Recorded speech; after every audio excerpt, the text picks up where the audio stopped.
On Delta TV News tonight, Nigerian Army releases detained AWU monarch. Government agencies to partner with civil society organizations to reduce global methane emission. Former Attorney General of the Federation discharged of laundering accusation. And abroad, India head to the polls as Modi aims for third term.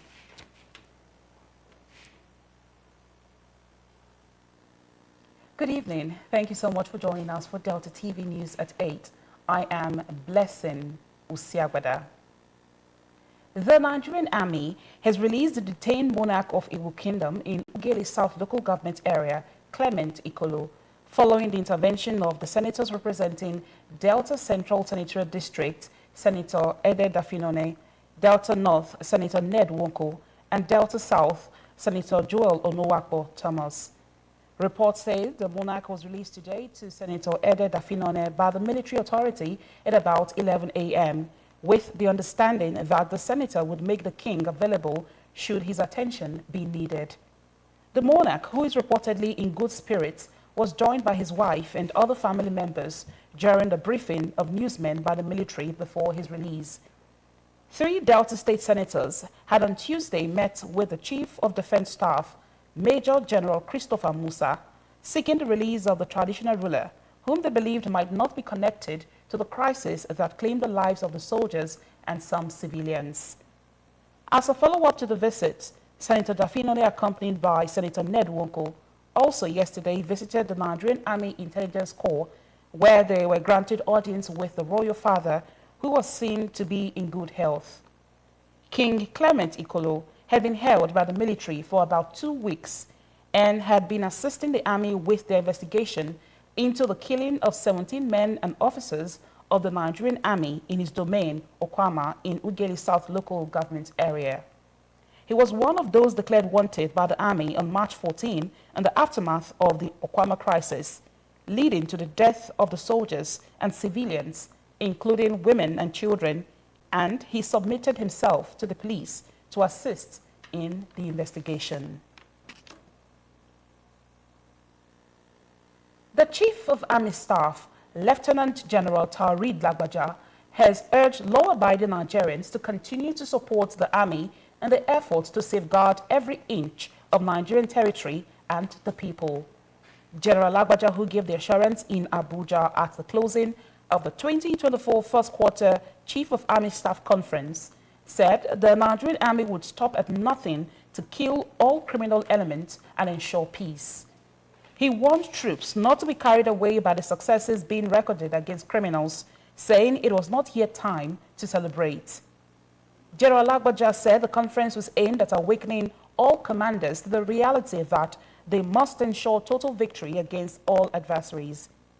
He assured Nigerians that the Army had competent and committed personnel to win the war against all criminals and create the enabling environment for good governance and economic prosperity. The Army chief told officers and soldiers to be courageous in the fight against insecurity, adding that any fear they harbored would embolden criminals. The occasion featured the presentation of commendation awards to 7 major generals for their meritorious services during their tour of duty as operations commanders.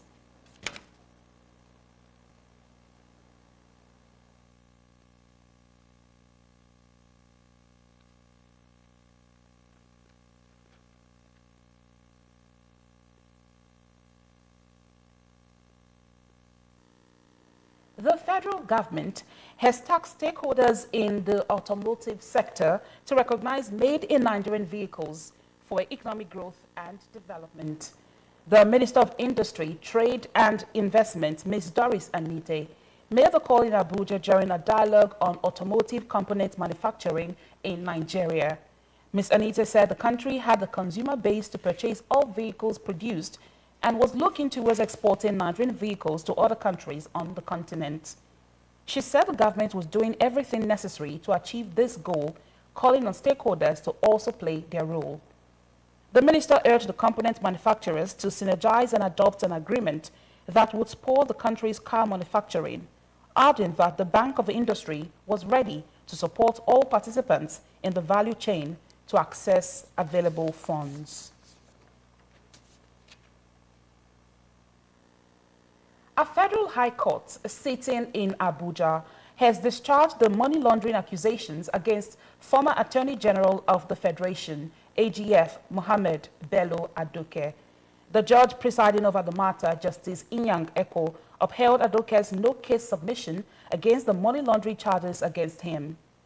In 2017, the Economic and Financial Crimes Commission had dragged Adoke and Abubakar Aliyu, a property developer, to court for allegedly laundering about 300 million naira. While the EFCC admitted that before Eko that it was a mortgage that Mohammed Adoke took from Unity Bank, it alleged before Justice Kutigi that the money was a bribe from the sale of the oil block by Malabu Oil and Gas Limited in 2011. On March 28, 2024, Kutigi pointed out the contradiction while dismissing the charges against Mohammed Adoke and other defendants, chiding the EFCC for wasting the court's time for 4 years. After reviewing the no-case submission filed by the former AGF, Justice Inyang Eko today concluded that the EFCC did not succeed in presenting convincing evidence against Mohammed Adoke. A Nigerian court has adjourned a tax evasion trial against cryptocurrency exchange Binance and 2 of its executives to May 17 after the matter was stalled because the exchange has not been formally served with the charges. Binance and its executives, Tigran Gambarian, a U.S. citizen and head of financial crime compliance, and Mr. Nadeem Ajawala, a British Kenyan who is a regional manager for Africa, face 4 counts of tax evasion. The charges include failure to register with Nigeria's Federal Inland Revenue Service for tax remittance purposes. Mr. Gambarian appeared in court in Abuja today, but did not take a plea. Mr. Anjawala fled the country last month. Binance has not been served the tax evasion charges by FIRS, whose lawyer argued that Mr. Gambarian should face the charges on the exchange behalf. Mr. Gambarian's lawyer, Mr. Chukwuka Ikwazom, objected, arguing that since Binance and its executives were jointly charged, he could not take a plea until the exchange, the first defendant in the case, had been served according to Nigerian law. Judge Emeka Nwite adjourned to May 17 when he will give a ruling. In addition to the tax evasion trial, Binance and the executives have also been charged with laundering more than $35 million by Nigeria's anti-graft agency, the Economic and Financial Crimes Commission, in a trial that will resume on May 2. Binance, which was not represented in court and had no immediate comment, said on Thursday that it was working closely with Nigeria authorities following the detention of Gambarian.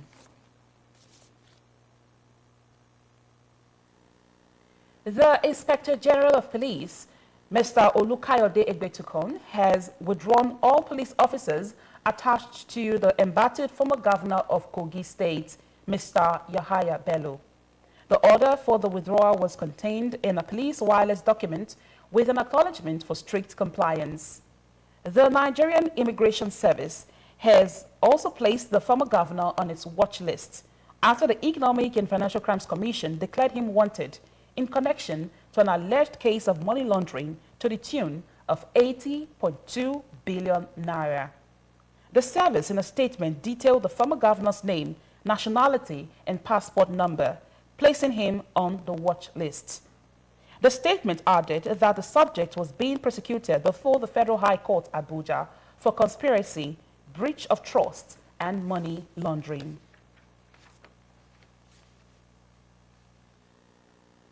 Owing to paucity of coordinated, verifiable, and authentic data on all aspects of the education sector in Nigeria, President Bola Tinubu has ordered the conduct of an extensive census to ascertain the fault lines and aid proper planning. The presidential directive handed down on Thursday is expected to gather data on all schools in Nigeria from primary to tertiary level, their present conditions and live-in facilities, proximity to one and infrastructure. It will also ascertain the number of teachers in the country, their qualifications, training support received, including number of pupils and students in primary, secondary, and tertiary institutions, gender, exam grades, among others. The Federal Ministry of Education, currently under Maman Tahir's purview, will partly spearhead the process by hosting a portal or dashboard where the critical information will be dropped. A statement signed by the Special Advisor to the President on Media and Publicity, Chief Ajuri Ngilale, noted that the policy encapsulated under DOTS, an acronym representing Data Repository Out of School Children Education, Teacher Training and Development, and Skill Development and Acquisition, will comprehensively overhaul the education sector to improve learning and skill development, increase enrollment, and ensure the academic security of the nation's children. The presidency said the information will be gleaned from the exercise will guide federal and state interventions for teachers' training and development, as well as overall support. On the challenges of out-of-school children's education and training, the Federal Ministry of Education said it is already implementing the government's policy through the activities of 4 of its agencies, with about 2 million beneficiaries already recovered or recorded. Chief Ngilale said the system-wide policy will further enhance the education and training of the nation's out-of-school children. Regarding teachers' development and support, the policy will support and train teachers in digital skills to facilitate the use of technology in classrooms. He said this is expected to bring technology and digitization to teachers and learners at all levels of education.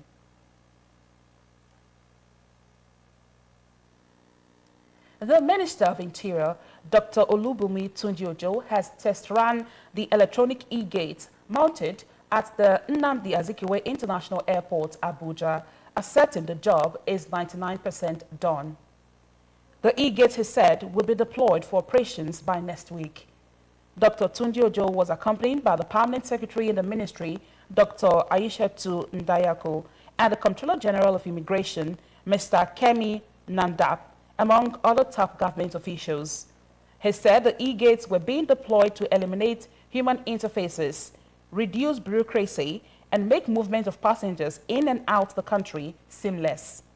The minister said 29 of the e-gates will be deployed in Lagos, 4 in Enugu and Kano, while Port Harcourt will have 5.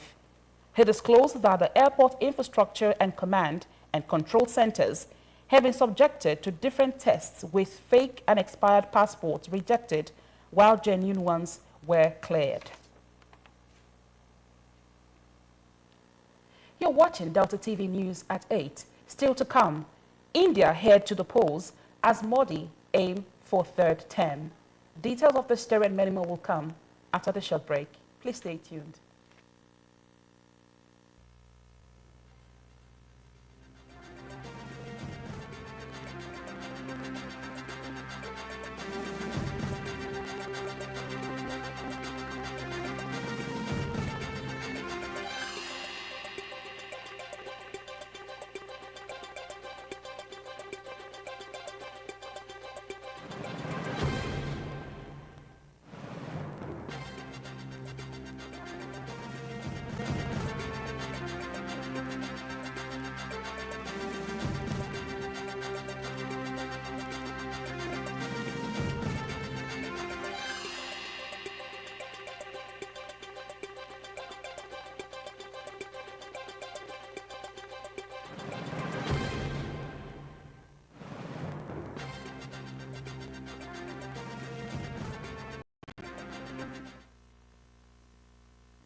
Welcome back and thanks for staying tuned. The global scene is next as we'll join our World News Desk. A substantial number of Indians voted today in the first phase of the world's largest election, as Prime Minister Narendra Modi seeks a historic third term on the back of issues such as growth, welfare, and Hindu nationalism. The vote pits Modi's Bharatiya Janata Party (BJP) against an alliance of 24 opposition parties that promised greater affirmative action and more handouts, while stressing what they call the need to save democratic institutions. 3 hours before polls closed, figures from the Election Commission showed voter turnout range from 40% in the sprawling northern state of Bihar and 68% in the small northeastern state of Tripura. The first of 7 phases, today's vote covered 166 million voters in 102 constituencies across 21 states and territories, from Tamil Nadu in the south to Arunachal Pradesh on the Himalayan frontier with China. Almost a billion people in the world's most populous nation are eligible to vote in the entire exercise, running through the peak of summer until June 1st, with results set for June 4th. Explosions echoed over an Iranian city today in what sources described as an Israeli attack, but Tehran played down the incident and indicated it had no plans for retaliation, a response that appeared gauged towards averting region-wide war. The limited scale of the attack and Iran's muted response appear to signal a successful effort by diplomats who have been working to avert all-out war since an Iranian drone and missile attack on Israel last Saturday. Iranian media and officials described a small number of explosions, which they said resulted from air defenses, hitting 3 drones over the city of Isfahan in central Iran. Notably, they referred to the incident as an attack by infiltrators rather than by Israel, obviating the need for retaliation. Jonathan Lord, head of the Middle East Security Program at the Center for a New American Security, a U.S. think tank, said that seems to indicate that Iran is seeking to step down off the ledge, minimize the impact of the attack. Kenya's government has set a team to investigate the helicopter crash that killed military chief General Francis Ogola and 9 others. It was not immediately clear what caused the crash.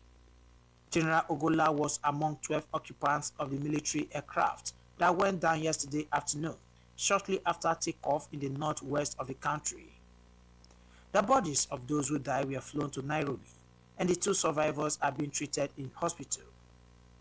The 4-star general will be buried on Sunday at his home in western Siaya County. Announcing 3 days of national mourning, President William Ruto said the deaths were a moment of great sadness for the country. General Ogola was appointed Kenya's Chief of Defense Forces in April last year. Mr. Ruto described his chief military advisor as a gallant officer who had died in the line of duty. This is a very sad moment, a moment of great sadness. For me, as the Commander-in-Chief of the Kenya Defense Forces, it is a tragic moment for the Kenya Defense Forces fraternity, and it is a most unfortunate day for the nation at large. General Ogola first joined the Kenya Defense Forces on 24 April 1984. He was due to mark 40 years in the military next week.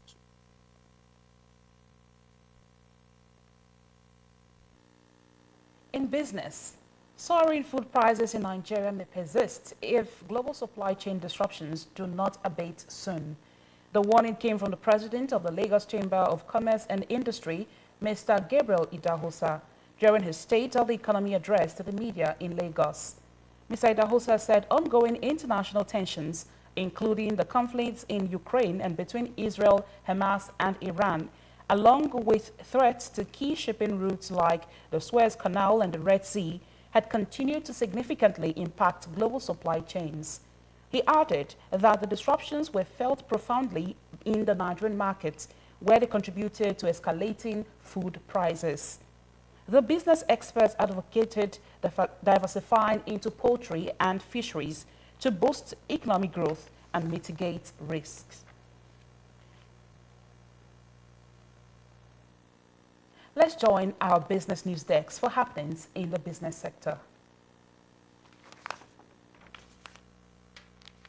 The Revenue Mobilization Allocation and Fiscal Commission has disclosed that a total sum of 7.3 trillion naira accrued into the Federation account between July and December 2023, indicating an increased revenue flow. It said the amount shared by the Federation Account Allocation Committee was remitted to the Central Bank of Nigeria under the caption CBN Federation Account Component System. In a press statement signed by the ROMAFC chairman, Mr. Mohammed Bello Shehu, the commission reported that the amount is higher than the 5.24 trillion naira realized during the first half of the year 2023.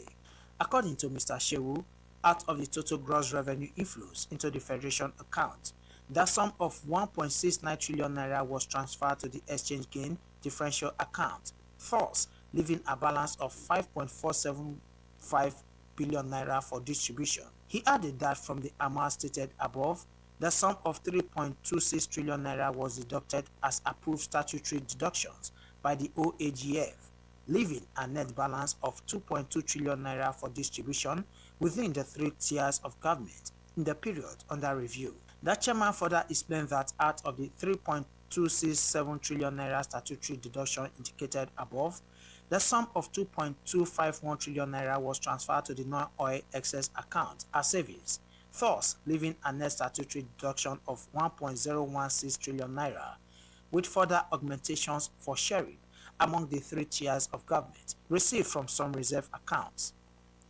The statement added that within the period under review, the net sum of 4 trillion naira was shared within the three tiers of government. The federal government has set aside 16.1 billion monthly for the settlement of 1 trillion naira debts owned by state governments. The money, which is in form of debt swap, will be paid over 8 years to resolve the debts incurred by states from bailout facilities. This initiative represents a structured approach to mitigate state financial bodies, with payments corresponding to previous federal government withdrawals from the excess crude account.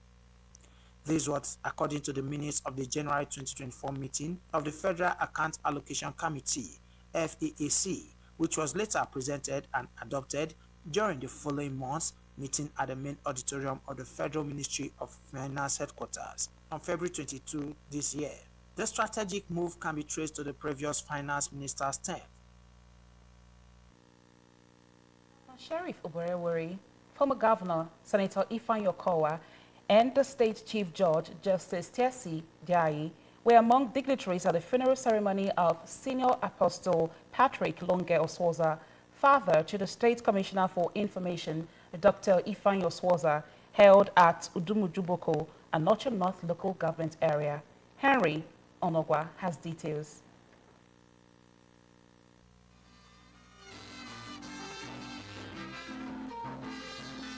In an open-air service held at the Oswoza family compound, our guest speaker and general overseer of the St. Michael's Healing Church of the Eternal Sacred Order of Cherubim and Seraphim, Ugeli, Apostle Charles Opacha, in a homily, described death as a debt owed by all living beings. He enjoined believers to live holy lives, shun all act of evil, and keep the commandments of God Almighty, saying that was the whole duty of man. In your hands, be very truthful. Let your yes be yes. Let your no be no. Death is coming one day. Death is coming one day. But when it comes, there's nothing you can do. And when it happens, the judgment has started. You are going to be judged. Whether good or bad. So, my dear brothers and sisters, make our hands very, very big. There is death. The body was later interred amidst tears and eulogies from family members, friends, and well-wishers, while the earth-to-earth rites was performed by the children of the deceased. The chief mourner and State Commissioner for Information, Dr. Ifeanyi Oswoza, described his late father as a philanthropist who had contributed meaningfully to the lives of many in the community and pledged to sustain his good legacies. I would like to thank everybody, individual, that has made contribution towards having this befitting burial for my late father. I pray the Almighty God that anytime you call 2 persons, 2 million will respond to you. Exceptional, is selfless, and is a devout Christian. Apostle Oswoza is a wonderful man. I've known him now for over 16 years before he passed. It's a man that really inspired us. It's a man full of the word of God. Guests at the occasion, including members of the State Executive Council, described the late deceased as gentle, hardworking, and one who had impacted positively on the lives of his children. When I went through the biography of the patriarch of the Sozas family, I noticed that the man is a man of peace, a man that served God with humility. My message to them is that their father lived a good life. They should walk into his shoes and continue to keep a good faith with their people. The funeral activities, which drew top government officials, featured performances by the 63 Brigade of the Nigerian Army. The late Senior Apostle Patrick Longe Osoza, 87, is survived by his children among several relations. Henry Onogwa reporting. Similarly, Governor Sheriff Oborevwori, his predecessor, Senator Ifeanyi Okowa, and former Governor of Borno State, Senator Ali Sheriff, were among dignitaries at the funeral of late former member of the House of Representatives, Dr. Kairo Ojugbo, held in Agbo, Ika South local government area. Ejime Udweme reports.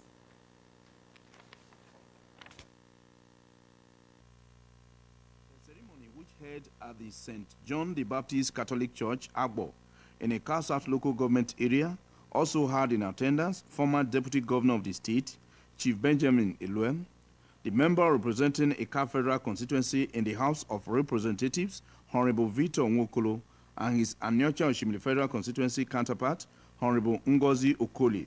Others include former Minority Leader, Honorable Ndudi Elumelu, former Minister of State for Petroleum, Dr. Ibe Kachiku, Managing Director of the Zenith Bank PLC, Mr. Ebenezer Onyago, former Speaker of the State House of Assembly, Honorable Vito Oji, and former Secretary to State Government and Chairman of the Niger Delta Development Commission, NDDC, Mr. Chiedu Ebie, among other dignitaries. The late Dr. Kairo Ojugbo, who passed on February 7 at 64, was until his demise a chieftain of the All Progressives Congress, APC, and was elected into the House of Representatives, where he represented Ika Federal Constituency from 2003 to 2007. In a homily, Reverend Father Charles Ugonwa called on all to prepare for death on a daily basis, as death was inevitable for all mortals. He described Dr. Kairo Ojugbo as a patriot, nationalist, statesman, socialite, and a man of the people who used his life to serve God and humanity, and charged his family to draw closer to Christ, who had called their father home. The cleric charged politicians to see their position as a platform to render selfless service to the people, saying it was absurd for Nigerians to suffer under development, lack of electricity, and corruption after 64 years of nationhood. He was a person that was very interested in helping others. He was selfless. He was ready. He was very considerate. He was a leader that people were ready to follow and live after. I'm sure that any other community would have missed him, not because of his physical presence, but because of the development he has brought to that community. As son of the deceased, Mr. Nkem Ojugbo said his father left indelible footprints on the sands of time and pledged on behalf of his family to immortalize him by upholding his legacies. In a related development, Governor Oborevwori, his deputy, Chief Monday Oyeme, immediate past governor of the state, Senator Ifeanyi Okowa, and other top government functionaries were also at Idumujugboko in Anyocha North local government area to attend the funeral of late Senior Apostle Patrick Osoza, father of the State Commissioner for Information, Dr. Ifeanyi Osoza. Speaking at the reception ceremony, Dr. Osoza described his deceased father as a man that affected his community, imparted lives, and made remarkable contributions in the body of Christ. While thanking Governor Oborevwori, his deputy, Sir Onyeme, immediate past governor of the state, Senator Kowa, and others for identifying with him and his family, he assured that all the good things their patriarch stood for would be upheld. It's painful to lose a loved one, especially during the period of immense celebration in our family. But I didn't know that my father had a different plan. That my father prefers state funeral to remaining alive.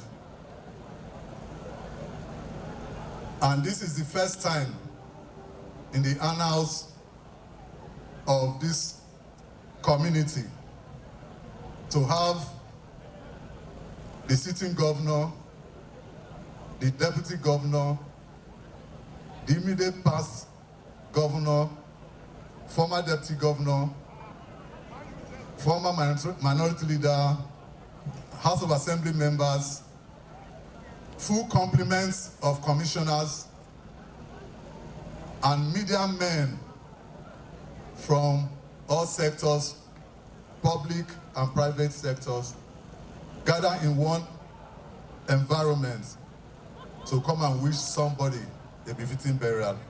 And that is something my father achieved, and we are happy about it. Ejime Uduime, report. Sports is next as we join our sports news desk.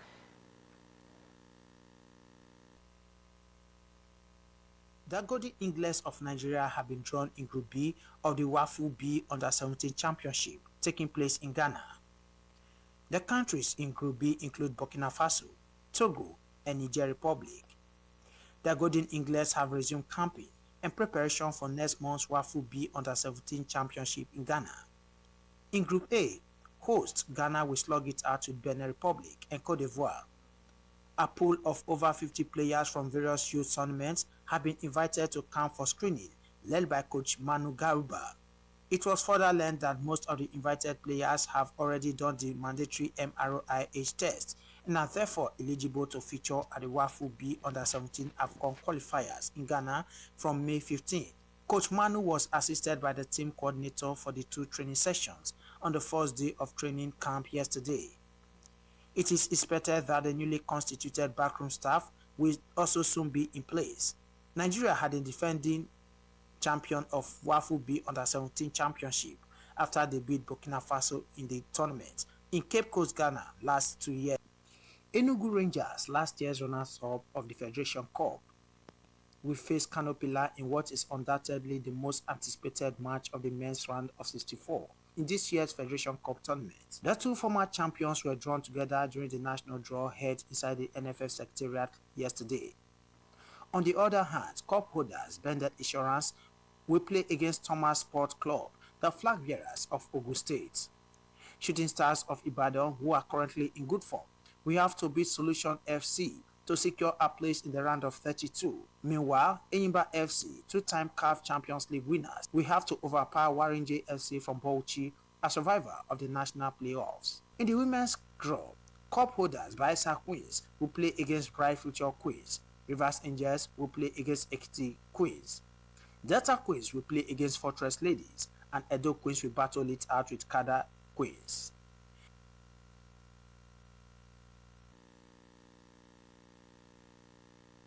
Has commended President Bola Tinubu, the Military High Command, and Governor Sheriff Oberewere for their roles in facilitating the release of the traditional ruler of Urobo Kingdom, Clement Ikolo, from military detention over the killing of 17 soldiers at Ukwama community in Ugeli South Local Government Area.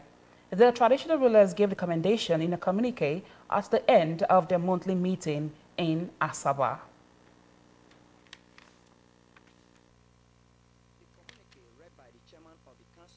And Orojo Pope, Orua the First, also applauded the senators representing Delta South, Delta North, and Delta Central for spearheading the initiative for the release of Ewurobo monarch. The Delta monarchs pledged their unalloyed support to the state government towards the attainment of continued peace and security in the state, even as they lauded the state government's role in the amicable resolution of the age-long boundary disputes between Alaja and Obeja communities in Udu and Warri Southwest local government areas, while commending the people of the affected community for giving peace a chance. We also appreciate the communities for giving peace a chance. The council also assured the state governor of their consistent support to ensure that peace continue to reign in the state. The council member passed a vote of confidence on the leadership for their proactive approach for members' welfare and well-being of all traditional rulers. The Delta Royal Fathers passed a vote of confidence on the leadership of the council for their proactive approach to members' welfare and overall well-being of traditional rulers in the state. The meeting was attended by the immediate past chairman of the council and Obi of Owa Kingdom, Efezomo II, the first vice chairman, and Pere of Akubeneme, Kalanama the 8th, and the second vice chairman and Obi of Obolono, Kikachuku the first, among other traditional rulers across the state.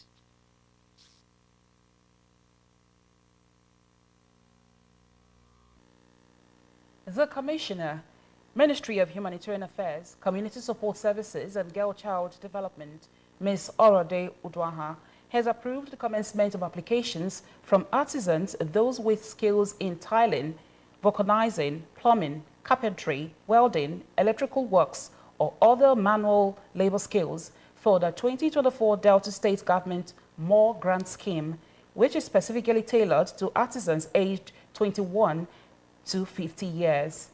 A statement says application forms will be available for collection at the secretariat of each of the 25 local governments from Monday, April 22 through Tuesday, April 23 from 11 a.m. to 2 p.m. daily. The statement says forms are to be collected free of charge with a valid means of identification such as the National Identity Card, Permanent Voter Card, National Driver's License or International Passports, adding that applicants must be indigents of Delta State as well as indigents of the local government area where the form is collected, while they must also be residents of their local government area of origin. According to the statement, artisans who have benefited previously from any Delta State government grant or intervention program are not qualified to apply. Application forms are to be submitted on Wednesday, April 24 at the local government secretariat where the form was collected not later than 3 p.m. And that's our news. Now, our thought for the day. The more positive you think, the earlier you will discover opportunities and the easier you will overcome obstacles.